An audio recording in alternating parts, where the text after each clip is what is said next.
네, 오늘 함께 은혜 받으실 하나님의 말씀은 사무엘하 12장 1절로 6절까지의 말씀입니다.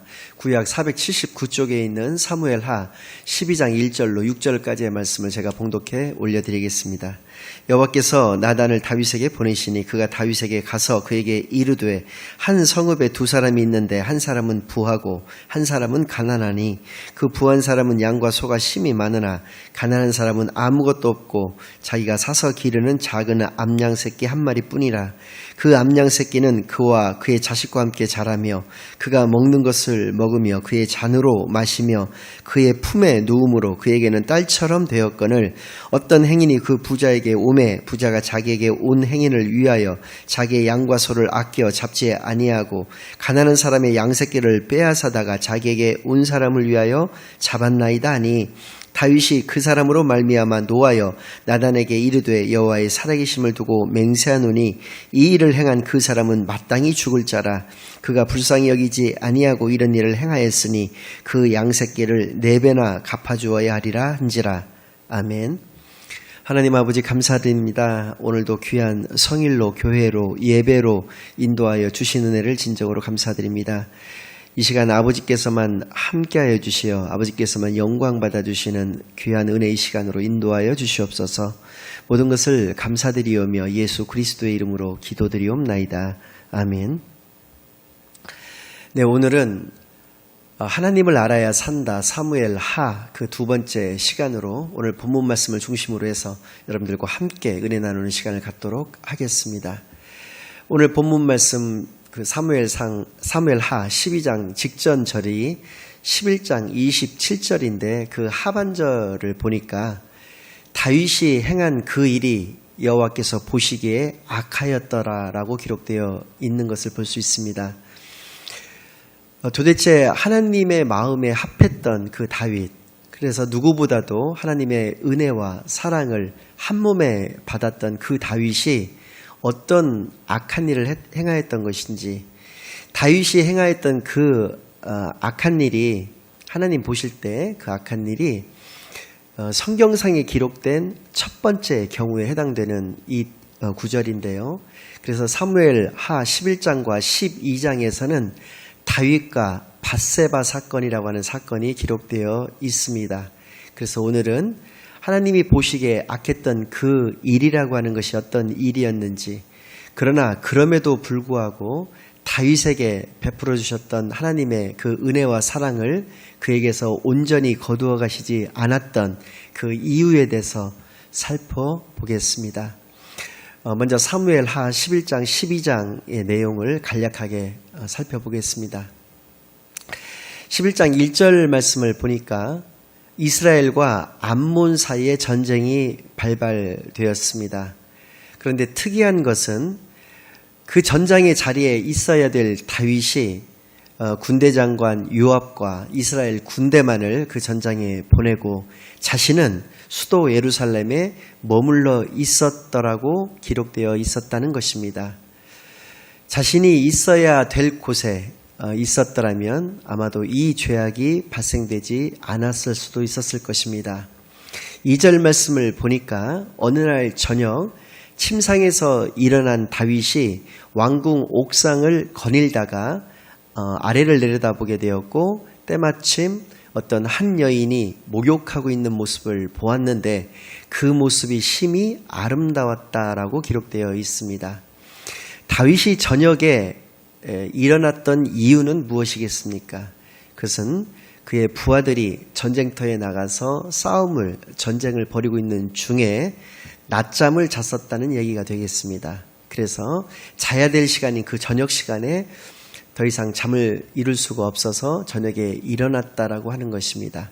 이 두 가지의 모습, 전쟁이 발발되었는데 예루살렘에 머물러 있었다는 것과 저녁에 침상에서 일어났다라고 하는 이 두 모습을 통해서 사명을 망각하는 자에게는 그 시각과 그 공간에서 그것이 바로 죄의 통로가 되고 만다는 것을 우리가 또 알 수 있습니다.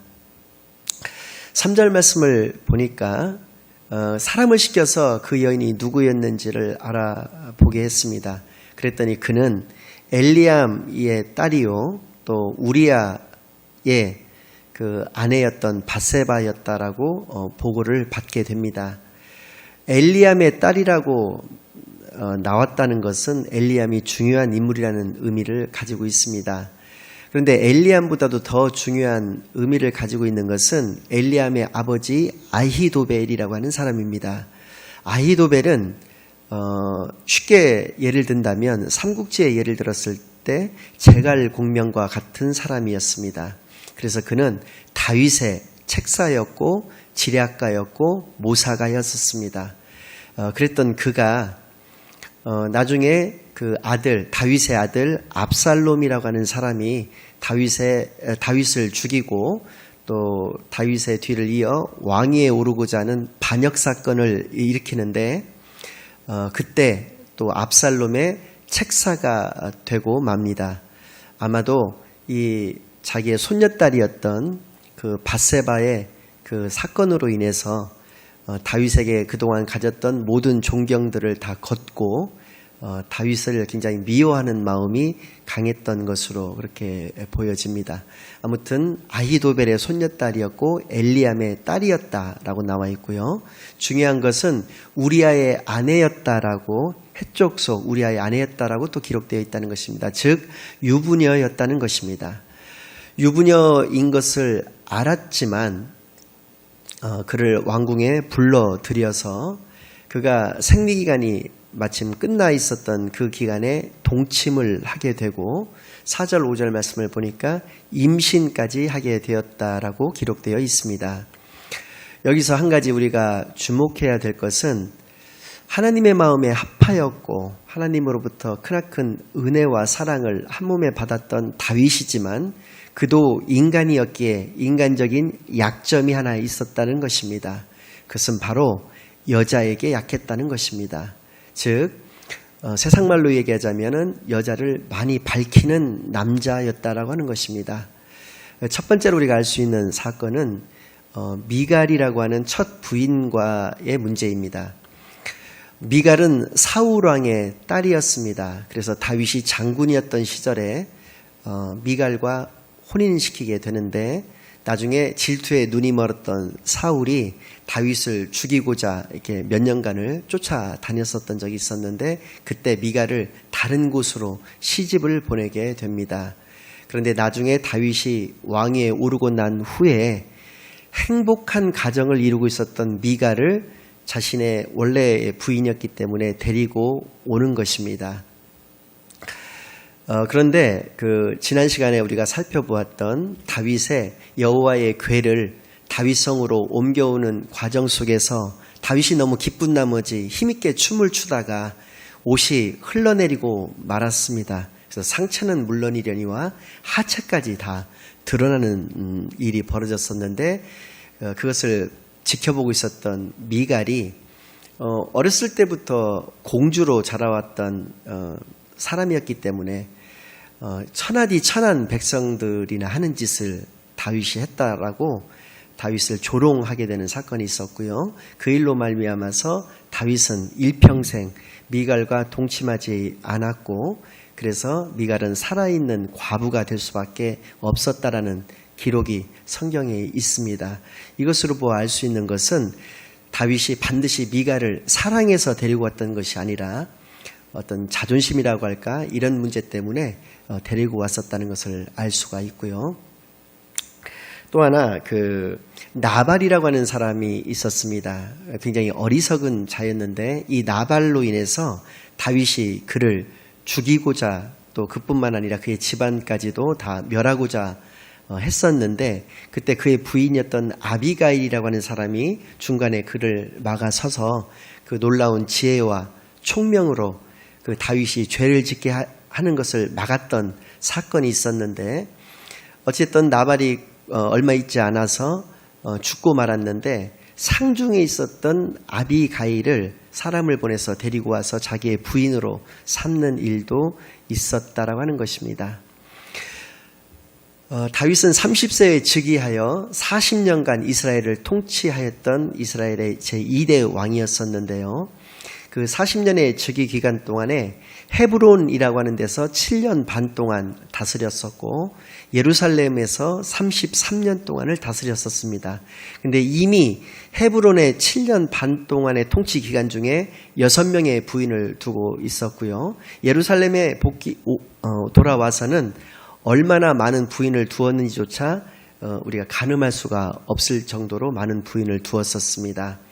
그리고 이 오늘 다루게 될 밧세바 사건은 그 정점에 이르렀던 사건이었다라고 볼 수가 있는데, 하나님께서는 이미 모세에게 모세 오경을 통해서 지금은 너희들에게 왕이 없지만 나중에 왕을 세우게 된다면 이러이러이러한 것들을 하지 말라라고 말씀을 하신 것 중에 하나가 많은 부인을 두지 말라는 말씀을 하셨다는 것입니다. 그래서 이 모습을 통해서도 알 수 있는 것은 다윗이 하나님의 말씀을 무시하였다라고 하는 것을 우리가 알 수 있습니다.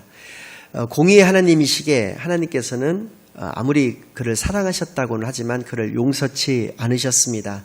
이 밧세바와의 사이에서 임신되어진 그 첫 번째 아이는 난지 1회 만에, 즉 7일 만에 병으로 죽고 말았다는 것이죠. 즉 하나님께서 그 생명을 거두어 가셨다라고 하는 것입니다.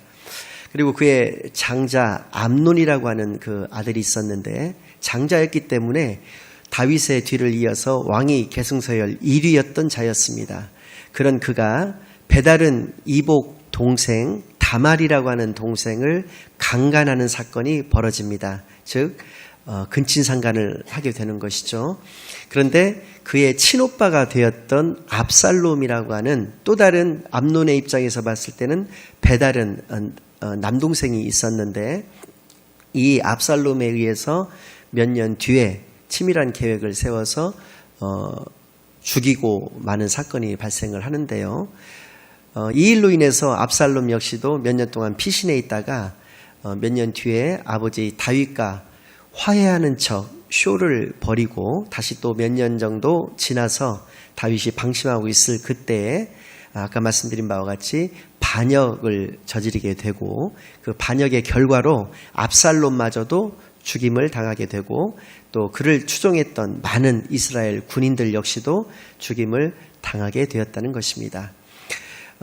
다윗의 노년에는 하나님만을 의지하였었고 하나님만을 의지하여야만 하는 그 다윗 왕이 국력을 좀 과시하고자 하는 목적으로 인구조사라고 하는 것을 하게 되는데 이 일로 말미암아서 이스라엘의 전염병이 창궐하게 되고 역시 이스라엘인들이 7만 명이나 죽고 마는 그러한 결과를 가져온다는 것입니다. 이렇게 사랑을 많이 받았던 다윗도 공의의 하나님의 그 손길을 피할 수가 없었는데 하물며 우리는 어떻겠습니까? 우리는 하나님의 말씀만을 붙잡고 나아가야 된다는 것을 또 역시 깨달아 알 수 있는 것입니다. 아무튼 이렇게 임신하였던 밧세바의 문제를 어떻게 해결할 것인가 그 이제 6절부터 계속 이제 말씀이 나오고 있는데 전쟁터에 나가 있던 우리아를 다윗은 불러들였습니다. 그래서 그의 아내와 동침할 수 있도록 전쟁터에 나가서 그동안 싸웠던 그 노고를 치하를 하면서 집에 가서 발을 씻도록 이야기를 했는데 그 발을 씻으라고 하는 의미는 그 아내와 함께 자라고 하는 그런 어떤 이스라엘의 완곡한 어떤 표현이었었는데요. 그렇게 유도를 했지만 충직했던 이 우리아는 자기의 집으로 간 것이 아니고 자기를 따라왔던 부하들과 함께 성문 곁에서 잠을 자고 맙니다. 그래서 그 다음날 다윗이 보니까 그의 집에 들어가서 자지를 않았기 때문에 자신의 계획이 실패로 돌아갔기 때문에 2차로 술을 잔뜩 먹이게 됩니다.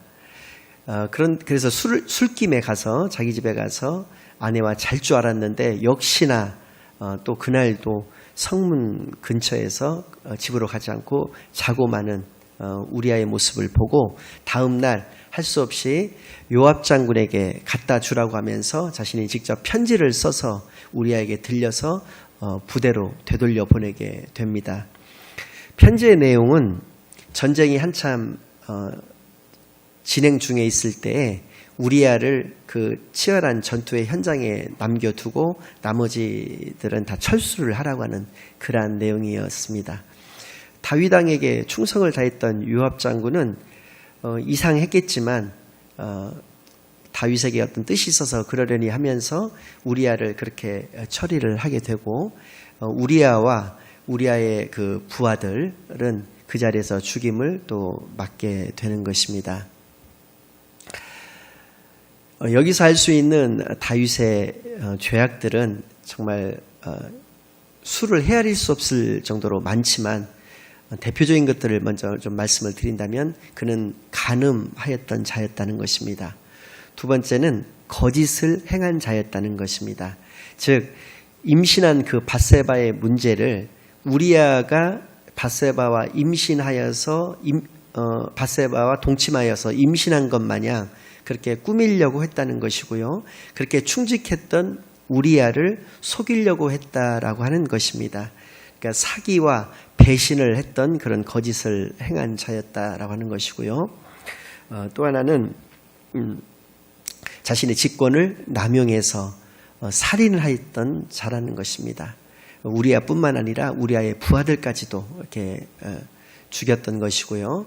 무엇보다도 사무엘하 12장 10절 말씀을 보면 하나님을 우롱하였다, 하나님을 업신여겼다라고 말씀하고 계시다는 것입니다. 즉 하나님께서는 10계명의 제1계명에 너는 나 이외에 다른 신을 섬기지 말라라고 말씀하셨고, 또 2계명에서는 우상을 만들지 말고 그것들에게 절하지 말라, 그것들을 섬기지 말라고 분명히 말씀을 하여 주셨는데, 하나님 앞에 자신의 정욕을, 즉 자신의 욕심을 앞에 두었던 다윗이었다라고 하는 것입니다. 그래서 그는 하나님을 업신여긴 자라는 평가를 이 사건으로 인해서 받게 되었다는 것입니다.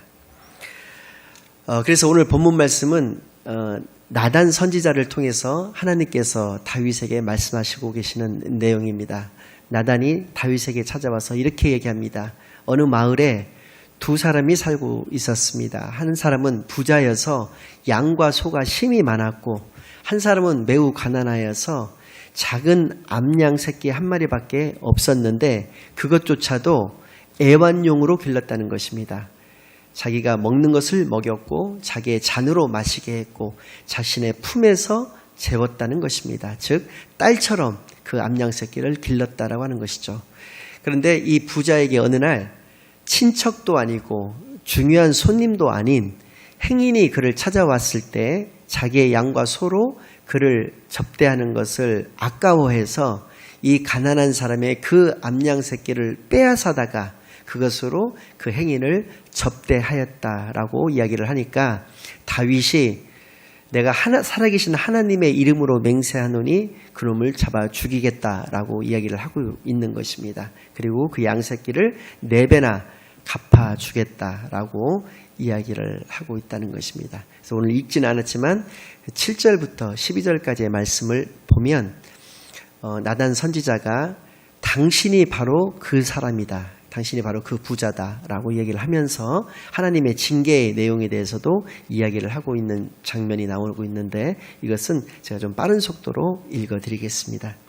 나단이 다윗에게 이르되 당신이 그 사람이라. 이스라엘의 하나님 여호와께서 이와 같이 이르시기를 내가 너를 이스라엘 왕으로 기름 붓기 위하여 너를 사울의 손에서 구원하고 내 주인의 집을 내게 주고 내 주인의 아내들을 내 품에 두고 이스라엘과 유다 족속을 내게 맡겼느니라. 만일 그것이 부족하였을 것 같으면 내가 내게 이것저것을 더 주었으리라. 그러한데 어찌하여 내가 여호와의 말씀을 업신여기고 나 보기에 악을 행하였느냐. 내가 칼로 햇사람 우리아를 치되 암몬 자손의 칼로 죽이고 그의 아내를 빼앗아 내 아내로 삼았도다. 이제 내가 나를 업신여기고 햇사람 우리아의 아내를 빼앗아 내 아내로 삼았은즉 칼이 내 집에서 영원토록 떠나지 아니하리라 하셨고, 여호와께서 또 이와 같이 이르시기를 보라 내가 너와 내 집에 재앙을 일으키고 내가 내 눈앞에서 내 아내를 빼앗아 내 이웃들에게 주리니 그 사람들이 내 아내들과 더불어 백주에 동침하리라. 너는 은밀히 행하였으나 나는 온 이스라엘 앞에서 백주에 이 일을 행하리라 하셨나이다 하니. 여기까지가 12절까지의 말씀입니다.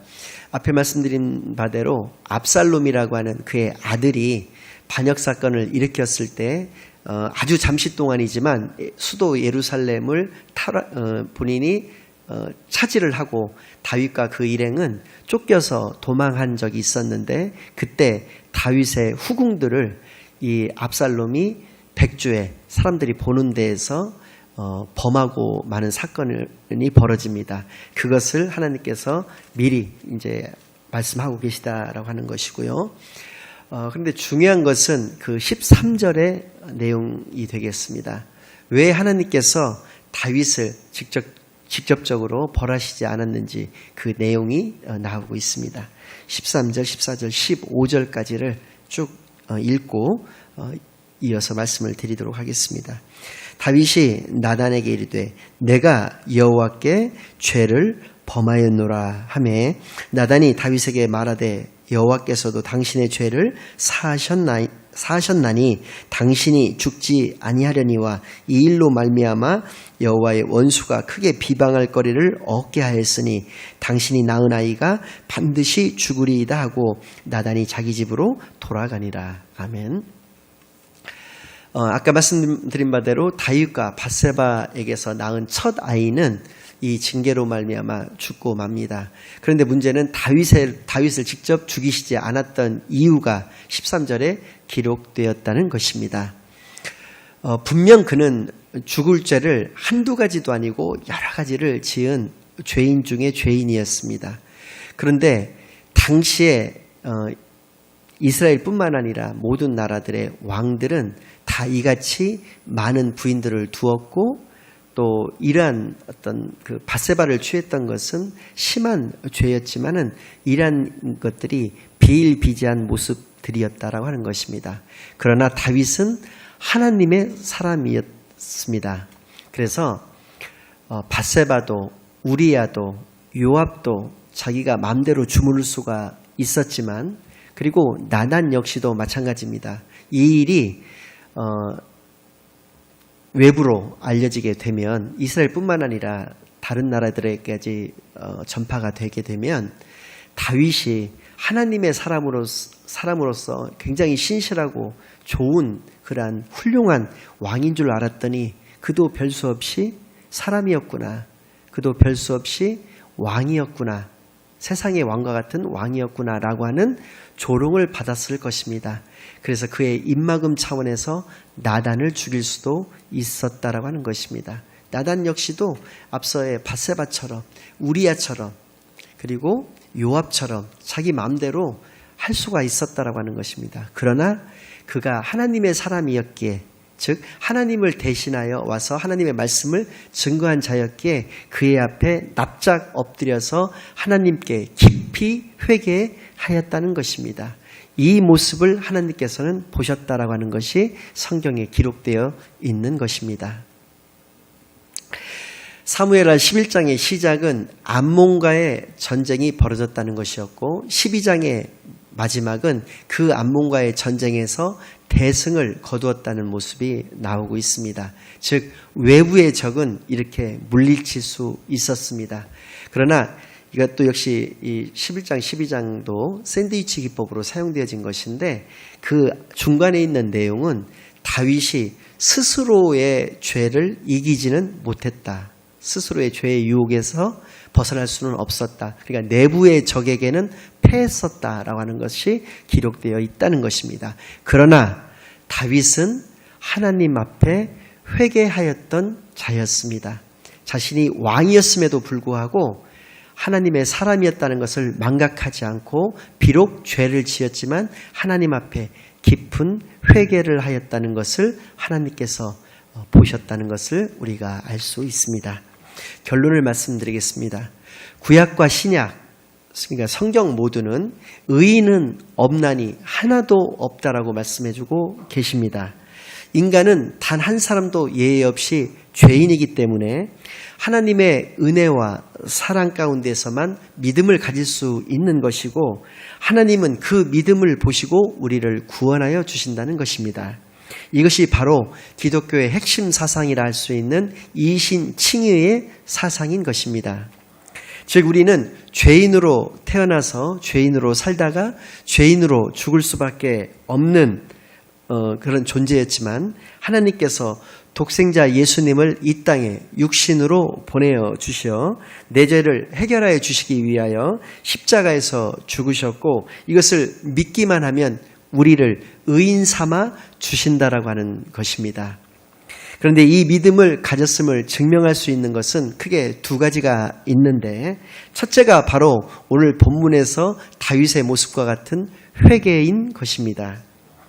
회개가 전제되지 않은 믿음은 올바른 믿음이 될 수 없습니다. 두 번째는 순종의 삶이 그 믿음의 결과로 나타나야 한다는 것입니다.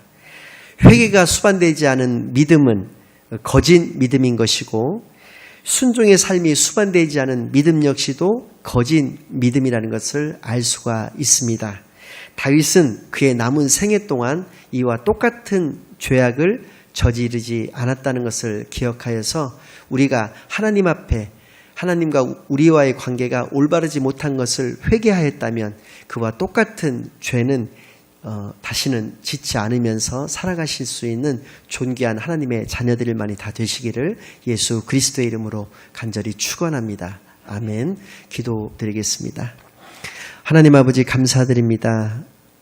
오늘도 사무엘 하의 말씀을 통해서 귀한 다윗의 신앙을 살펴볼 수 있도록 인도하여 주옵시고, 우리가 그 신앙 본받아서 회개의 삶과 말씀 순종의 삶을 살기로 다짐하고 결심하고 돌아갈 수 있도록 인도하여 주신 것을 진정으로 감사드립니다. 온전한 하나님의 자녀로서 이 땅에서 살아갈 수 있도록, 그리고 그 모습을 통해서 많은 믿지 않는 자들이 하나님의 자녀로서 살아가겠다고 결심하고 다짐하는 그런 모습만이 될 수 있도록 우리의 삶을 인도하여 주시옵소서. 모든 것을 감사드리오며 예수 그리스도의 이름으로 기도드리옵나이다. 아멘.